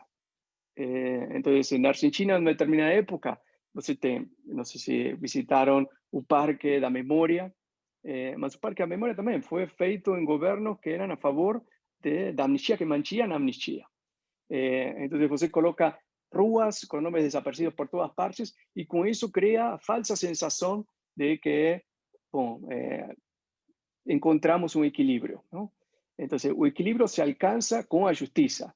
2 años atrás, el gobierno anterior de Macri decidió que los militares que estaban presos, mayores de 70 años, podían voltar a las casas por, digamos, cumplir a pena en casa. A otro día, 1,5 milhão de pessoas salió a rua. Y la Corte Suprema dijo, esto es crimen contra la humanidad, estas personas van a morir en la prisión. Entonces, como colocó Pedro, se precisa realmente el apoyo de la sociedad y apoyo de las bases para poder mantener y crear políticas sólidas, políticas de Estado, que no puedan ser mudadas. Algo que evidentemente no acontece en Brasil. Bom, para ir fechando já, eu vou fazer uma pequena intervenção antes de que a Juliana conclua finalmente a nossa primeira mesa. Em primeiro lugar, eu agradeço ao Carlos e ao Andrés, acho que foram ótimas as 2 apresentações, e tem precisamente um par de anotações com respeito disso. Primeiro, com respeito da fala do Carlos, sobre as políticas públicas, eu vou falar desde a Colômbia, que é um país que já leva 60, 65 anos, mais tempo, em uma guerra interna contínua, mesmo com acordos de paz de há 6, 7 anos, que já está sendo destruído pelo governo atual, tão destruído que as Farc que tinham deixado as armas, muitos dos seus ex-combatentes já estão de novo combatendo o exército, cometendo toda classe de atrocidades. Queria falar primeiro, e lembrando o tema das políticas públicas, que no livro do Funari do Zarankin, quem fala sobre a Colômbia é o professor Karl Langebeck. E o professor Karl Langebeck fala uma coisa que eu sempre tenho achado muito chocante, que ele fala, aqui não teve ditadura, como no resto do continente. Mas aqui a gente tem, até os dias de hoje, diferentes grupos armados que estão encarregados de eliminar aos opositores políticos. Depois da subida do novo presidente, já são quase 300 líderes e lideranças que têm sido assassinados aqui na Colômbia. Acho que já quase 200 ex-combatentes das Farc, que sem as armas também já foram assassinados. Além dos indígenas, das crianças e todo mundo que está sofrendo essa nova onda de violência, e precisamente no momento que o governo substituiu todas as cabeças dos órgãos encarregados de fazer o Centro de Memória, o Museu da Memória, e que estão instalando nesses mesmos centros, um pouco como faz Langebeck no artigo que vocês publicaram, uma leitura muito conservadora e tradicional do que é o conflito armado na Colômbia. O que eu queria dizer com respeito disso é que quando ele fala, o Langebeck, da história da arqueologia e dos comunistas aqui na Colômbia, por exemplo, ele tenta falar que foi um fenômeno marginal, que aqui a democracia sempre funcionou, etc., etc. Mas ele não menciona, nesse artigo, e ele não menciona depois, porque ele é uma figura de muito poder aqui na Colômbia, o Langebeck, sobre todas as atrocidades que têm sido registradas nos últimos 60 anos. Ele fala muito por cima disso. Isso começando pelos arqueólogos, né? Então, aqui a arqueologia continua sendo aquela arqueologia norte-americana que só quer falar de complexização. Então, é muito complicado, da nossa parte, falar desde a arqueologia como do conflito armado. Segundo lugar, e eu tinha falado isso com a Juliana, aqui nas comunidades, eu sinto isso muito, porque o conflito já é muito longo, do cansaço da memória. As pessoas continuam, as comunidades, as cidades, as vítimas, a reivindicar seus direitos, suas vozes, as suas narrativas. O governo, algumas vezes, por exemplo, com a política nova, tenta dar espaços como museus, espaços para as artes, para que eles se reinterpretem e contem as suas narrativas. Mas aí a máquina de produção de memória estatal, e aí onde que eu queria falar da fala de Carlos, é problemática porque ela é muito mais, ela tem muito poder e ela tem duração. Ela pode perdurar, como tem acontecido aqui na Colômbia, ano tras ano, produzindo, reproduzindo e modificando as memórias. Mesmo falando que ele quer ajudar as vítimas, por exemplo, agora, são os vitimários aqueles que estão sendo mais reivindicados. Isso também vai se notar no sistema educativo, que para mim é muito importante. Quando eu fui no Brasil, eu estava revisando os livros de texto dos alunos de escolas primária e secundária brasileiros. Eles falam muito pouco do que é o conflito, que foi a ditadura no Brasil. Falam muito por acima. E de fato, aqui vai o cansaço. As pessoas, como aqui na Colômbia, se cansam muito de violência, de desaparecidos, de tudo isso. Não me refiro ao público que consome o que a gente produz. É o público que vai votar nas próximas eleições. Eles estão cansados de ouvir da violência. Mas aí vou retomar um pouco o que o Zarankin falou, que eu acho muito importante. Essas mesmas pessoas adoram o drama. E o drama de apresentar a roupa do desaparecido, o drama de apresentar a poesia, mesmo que muito bonito, é muito útil quando você quer gerar consciência numa população muito maior, porque a gente é muito boa para falar desde a perspectiva sociológica externa do que o conflito, o direito, a violação dos direitos humanos, etc.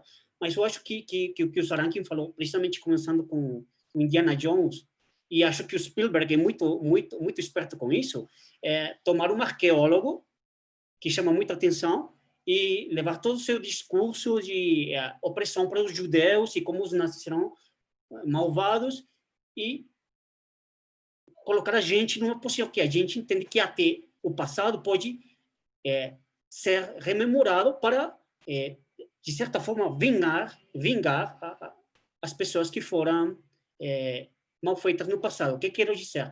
As pessoas, quando leem a história, adoram a vingança, adoram o drama. E a gente aqui, na minha faculdade, tem uma cátedra onde convida muitas pessoas para falar do conflito. Eu tenho notado que os alunos, os mais jovens de todos os semestres, adoram quando essa história, pelo menos, toca eles. Seu drama é o drama das pessoas do conflito. Então, eles ficam muito felizes de se identificar com as vítimas. Por exemplo, a Marielle, que tem 1000 dias desaparecida. Um rosto é muito importante. Mas, pelo outro lado, eu acho que a gente não aproveita isso o suficiente. Por exemplo, o bolsonarismo utiliza muito o relato bíblico. Não quero dizer a Bíblia, mas o relato bíblico o sangue, a vingança, os direitos para chegar perto das pessoas que entendem essas histórias simples. As pessoas, eu acho que, e a gente teria de compreender isso melhor, gostam das narrativas que permitem se identificar com os personagens. Quando a gente fala muito sociologicamente, um período de tempo muito amplos, em desaparições e violência, sem um propósito dramático, as pessoas não vão captar, não vão querer ouvir, da mesma forma que, por exemplo, quando você dá uma testemunha. Eu achei ótimos os objetos arqueológicos porque eles são testemunha desse drama, dessa violência passada. E pelo menos a gente, durante um tempo, antes de se cansar, podia se indignar e canalizar essa indignação em uma ação política pública. Porque o que eu vejo, por exemplo, com o bolsonarismo, é que ele canaliza a indignação pública pela religião. Discurso religioso aqui, pelo menos desde o meu apartamento na Colômbia, sobre o Brasil aqui, discurso religioso é muito útil para indignar as pessoas em contra daquele inimigo inventado que é o comunismo, que é a esquerda na América Latina. Aqui na Colômbia todavía funciona, é sempre o melhor clichê para usar, se você quer indignar as pessoas, usar o termo de castrochavismo, porque aí as pessoas já odeiam Venezuela, odeiam os venezuelanos que estão aqui, sobretudo muito pobre venezuelano, nas ruas da Colômbia pedindo dinheiro, outros se associaram com as bandas criminosas, etc. Então, o estrangeiro se torna o principal alvo da xenofobia colombiana. Então, você fala castrochavismo, já tem cubanos, tem venezuelanos. E esse discurso, mesmo que simplista, é super efetivo. e a gente sempre quer falar em reflexão, em fontes históricas, em discursos bem estruturados na academia, mas eu acho que a gente vai ter que achar um termo médio para poder nos comunicar com essa população para que a mudança política que a gente pretende seja mais efetiva. Finalmente, já para acabar, a Letícia mencionou a palavra... agora esqueci, desculpa, aqui anotei, minha letra é horrível, não entendo.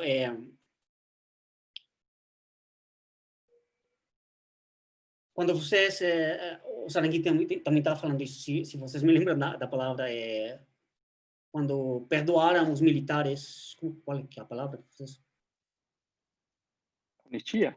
A anistia. Bom, a anistia que a Letícia falava, obrigado, é uma forma, sim, eu acho, de silenciar os outros.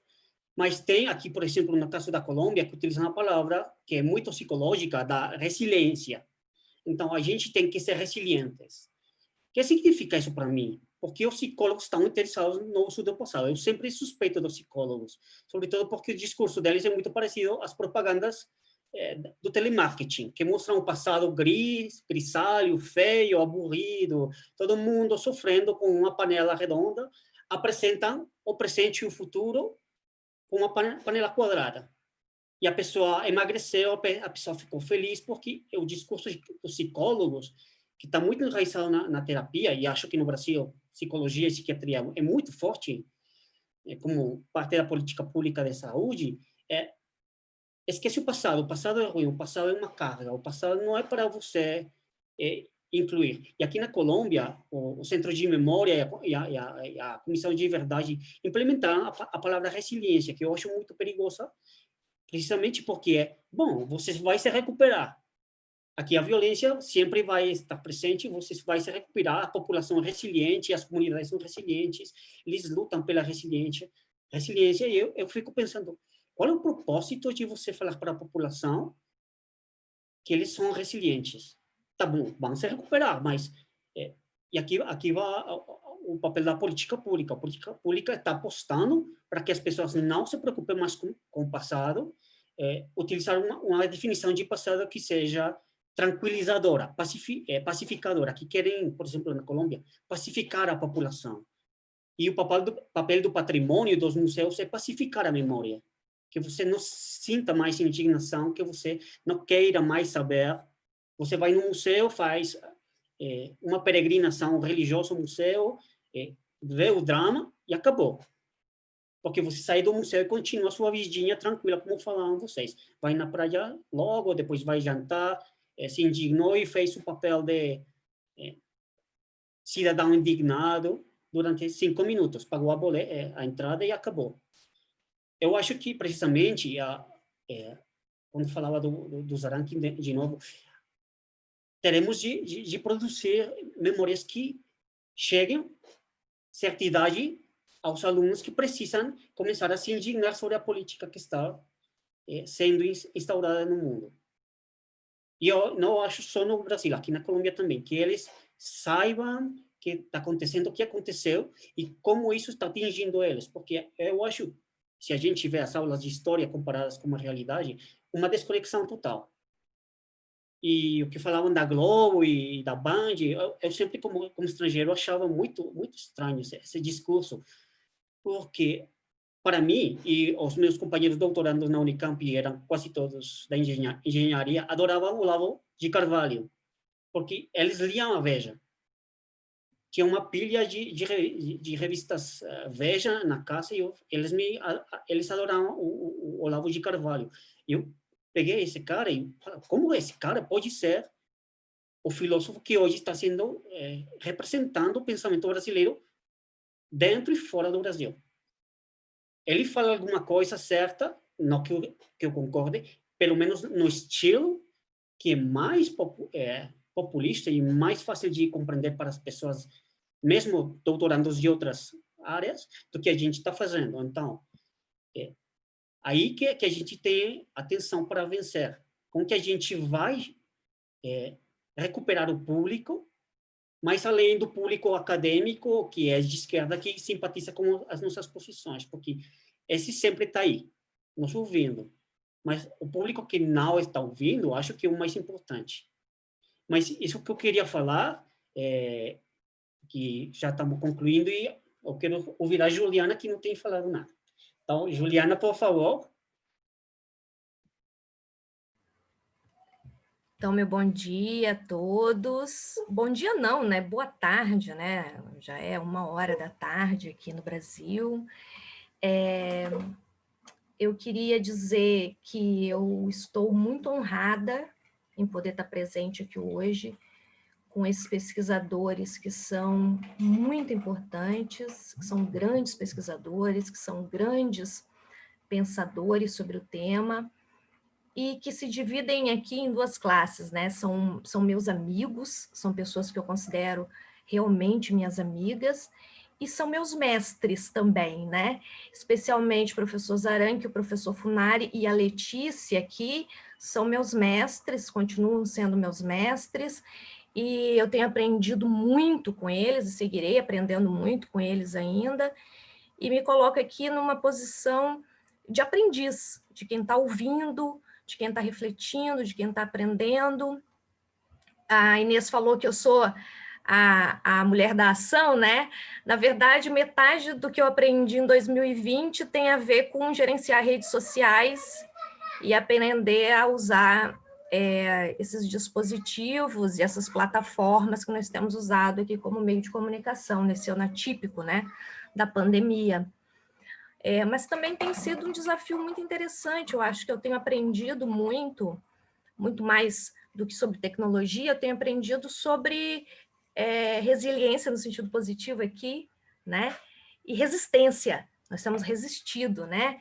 Nós seguimos conversando, nós seguimos dialogando, nós seguimos tentando, né, estar juntos, apesar de todo esse distanciamento, apesar de toda essa dor, apesar disso nos atingir diretamente, né, Zaranchi?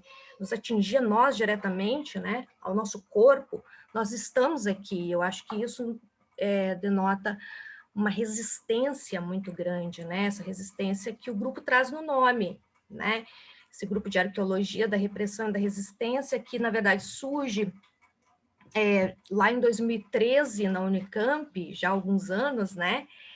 E que agora está sendo retomado com sede na Universidade Federal de Pelotas, aqui no Rio Grande do Sul, e que eu tenho, assim, um orgulho, uma satisfação, uma honra muito grande de dividir com a Inês, de dividir com todas as pessoas que estão aqui presentes, porque todas aqui, com exceção do Carlos, que eu já convido nesse momento, a partir de agora, a fazer parte também, mas todos fazem parte do grupo de arqueologia da repressão e da resistência, então é uma honra poder compartilhar e aprender e ter um grupo tão forte, né, com pessoas que são tão significativas nos estudos da área. Eu queria finalizar com uma coisa que eu falo há muito tempo, lá desde a época do mestrado, né, professor Funari? Acho que o professor Funari me escutou falar isso da primeira vez na minha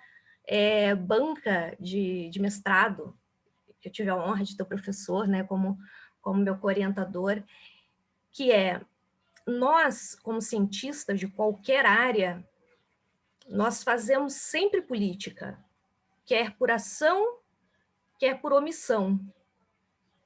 E acho que nós aqui optamos por fazer política por ação, e eu me orgulho muito disso. Porque eu acho que quando a gente faz política por omissão, a gente se arrisca a que o tipo de política que a gente faz não seja aquela que a gente gostaria que agisse na sociedade. Mas nós, quando optamos por fazer política por ação, nós direcionamos os sentidos da nossa política para aquilo que nós gostamos, pretendemos que se modifique na sociedade. E eu acho que é esse o grande sentido, na verdade, da existência do grupo, né? É fazer com que a arqueologia, com essa ciência que trabalha com a cultura material humana, possa servir como um instrumento, possa servir como um mote, possa servir como uma força para que a gente pense em política de transição, em democracia, em direito à verdade, à justiça, à reparação, para que a gente pense em patrimônio, né? Para que a gente pense em políticas de memória no país. Então, fazer parte disso me orgulha muito, dá muito sentido à minha vida profissional. Então, eu queria novamente agradecer a todos vocês por estarem aqui presentes, agradecer ao público, não só ao que se propôs a estar aqui agora, ao vivo, mas, sobretudo, aqueles que irão nos assistir futuramente, aos jovens que estão começando, agradecer a todos os que, em algum momento da sua carreira profissional, da sua carreira estudantil, também fazem essa opção por agir politicamente. Então, obrigada a todos vocês, porque, como o professor Funari nos disse, vocês é que fazem com que nós continuemos a ter esperança, né? Esperança no futuro do Brasil, esperança no futuro da América Latina, né? Com que todos nós possamos prosseguir aqui nessa nossa missão e nessa nossa profissão, gente. Muito obrigada pela participação de todos. Eu encerro por aqui e deixo aberto para cada um de vocês poderem fazer também a sua despedida. Olha, parabéns, gostei muito, estão todos de parabéns. Foi uma satisfação. Eu também, adorei, convido vocês, lembro que amanhã nós estaremos de novo aqui às 11 horas. Ficam todos devidamente intimados, não é, professor? Isso. Tchau, Juliana, tchau. Abraço. Todos da mesa. Tchau a todos. Tchau, gente. Prazer conhecer vocês. Acho que a mesa foi excelente. Aprendi mais do que falei. Muito obrigado, viu, gente? Até uma próxima. Obrigado. Obrigada, Carlos.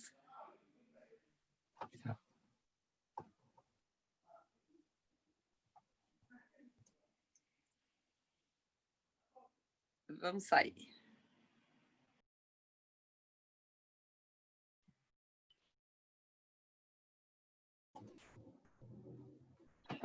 Parabéns, viu? Acho que Agora deu. saímos, né? Saímos do ar, né? Sim. Juliana está Tá. sem Tá sem áudio. áudio. Agora sim. Aí. Agora sim. Saímos. Muito bom, viu? Adorei. Parabéns. Obrigada, professor. Obrigada mesmo, viu? É uma luta, né? Porque eu tenho aprendido. É isso, eu passei a metade do ano aprendendo a lidar com essas redes sociais e tudo isso, né? Mas acho que funcionou. A gente conseguiu colocar no canal, né? Agora eu vou editar, né? Para ser publicado e vai ficar disponibilizado a partir de amanhã. Então, ótimo. Eu ia dizer o seguinte, eu acho sempre que bom, sempre de limão fazer a batida de limão, né?